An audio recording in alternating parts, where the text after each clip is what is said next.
फडणवीस सरकारने जेव्हा घोषणा केली आणि त्यावेळेस सांगण्यात आलं की आम्ही पोलीस पाटलाचं मानधन वाढवून दिलं. अध्यक्ष महाराज, त्याचा राजकीय फायदा काय झाला नाही झाला त्याच्यावर मला आता चर्चेला जायचं नाही.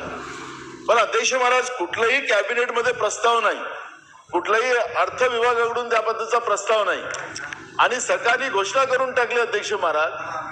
आणि त्याच्यानंतर जेव्हा आपण पाहिलं महाविकास आघाडीचं सरकार आल्यानंतर जेव्हा चित्र समोर आलं की पोलीस पाटलांसाठी कुठेही आर्थिक प्रयोजन आपण केलं नाही, मग त्यांचं मानधन जे होतं, जे रेग्युलर मिळत होतं तेही बंद झालं.